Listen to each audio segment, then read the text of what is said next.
My teacher, February 12th, 2025.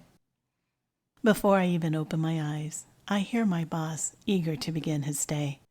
By the time my feet hit the floor, all 12 pounds of his fuzzy cuteness are pacing excitedly at the door. I find his morning joy contagious. His day is simple: eat, sleep, play, and he does it all in complete presence. Ozzy's a great teacher and has been my dearest companion for almost 13 years. As we head out the front door for our morning walk, we're greeted by a fine hazy mist that gives the world an ethereal feel, like we've stepped through a portal and into another world. Even the birds are unusually quiet. Oz leads us to a path we seldom walk because it's alongside a busy road.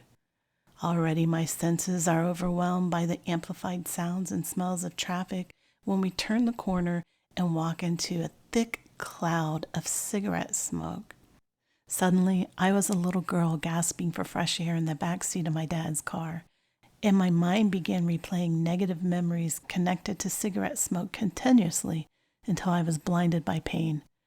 At the tender age of 10, my uncle and his 2 young children took refuge in the basement of our small home, and my childhood came to an abrupt halt as he began violently assaulting and terrorizing me day and night. I had nowhere to hide, nowhere to run, and nobody to turn to. In my momentary haze of past pains, I searched for somebody to blame. Across the street to my right was the only other person on my walk, and she was indeed smoking.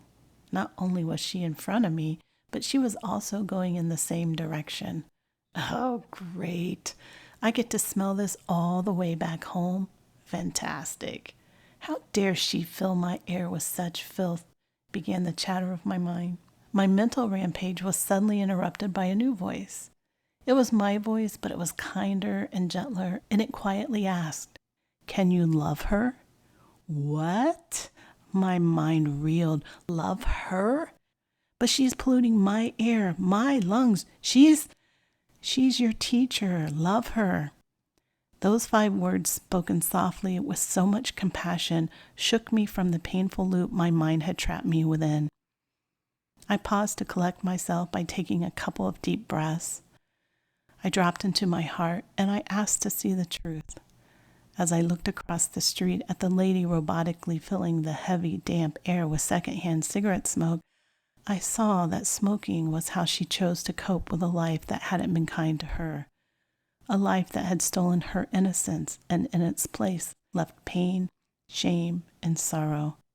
I immediately felt compassion for this woman. I too have experienced a life that was unkind. I realized that she was there to remind me of my own innocent inner child who was ready to receive my love and protection. When I silently expressed my gratitude to my teacher, to my surprise, the cigarette smoke disappeared. I marveled at this experience with each lungful of fresh air that I gratefully inhaled on my way home. Several days later, I discovered that this would be the first of many experiences I would have as I continued my journey home to myself, my journey back to love.